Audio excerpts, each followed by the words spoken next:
95% of our life is coming from the programs of life, how to live life that we get in the first 7 years of life.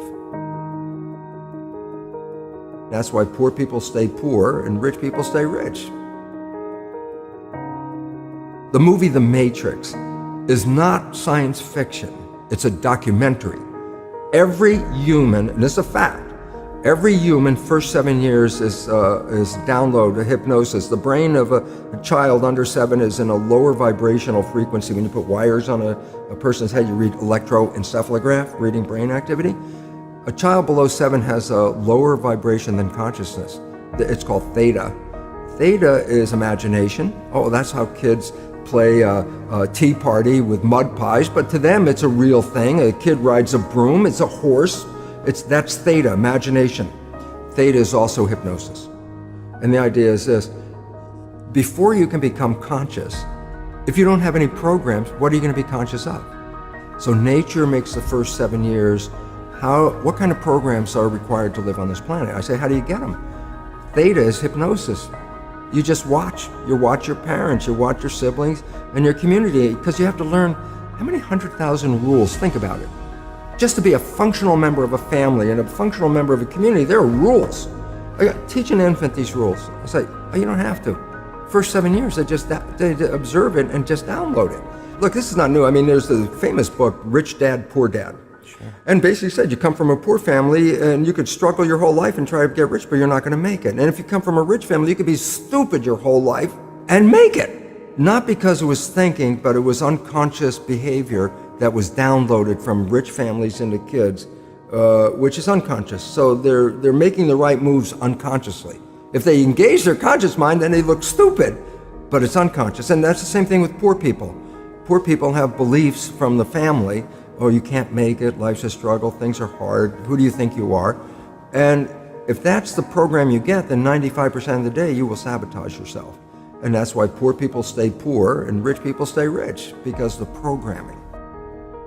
95% of our life, this is a fact, comes from those programs in the subconscious. Every day, only about 5% of their life are you using conscious, which is creative.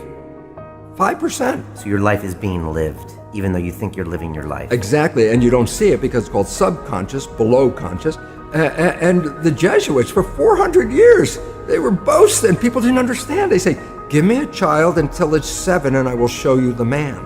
They've been saying that for 400 years because they knew 7 years was the program period. And 95% of your life after that will be whatever that program is. So you don't have to try and think about what happened. I just say, look at your life. The things you like that come into your life come in because you have a program that supports them. But anything you struggle with, work hard at, put a lot of effort into making it happen, why you're working so hard, inevitably, you have a program that doesn't support that conclusion and you're trying to override the program. So you don't need to do a lot of shrink and psychology stuff. You just look at your life and say, where am I struggling? Because wherever you're struggling, inevitably it's a program in your subconscious that does not support that destination you've been looking for. The conscious mind is creative and can learn in any number of ways. Read a self-help book, go to a lecture, listen to this program, and conscious mind's going to get some awareness. And I go, yeah, but subconscious mind doesn't learn that way. I go, right, it doesn't. Subconscious mind learns in 2 fundamental ways naturally. Hypnosis, which is the first 7 years, and after age 7, how do you put new programs in?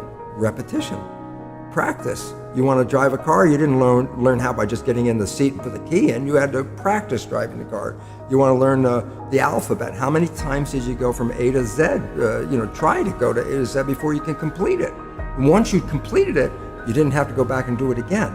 So 2 phases. You want to train the subconscious mind, hypnosis, repetition. I like the last one because there's a new phrase that's bandied about called fake it till you make it. Meaning, if you're not a happy person, I say, you want to be a happy person? Then repeat all the time, I'm happy, I'm happy. I say, well, you don't look happy or anything. I say, no, who am I talking to? By repetition, I'm talking to subconscious. Okay. If subconscious gets, I am happy, and 95% of your life comes from that subconscious, there will be a point once the subconscious got, I am happy, you don't have to say it again. Okay. It'll be automatic. And that's why we see people do affirmations and gratitude journals and stuff, because if you do that daily, It's repetitive, and that's the secret part. Look, putting a sticky note on the refrigerator is more like a suggestion, but it's not a repetition. So it doesn't work very well. But you have to do, repetition is a habit. It's making habit. So you got to do something religiously in the sense of repeating it to make it work.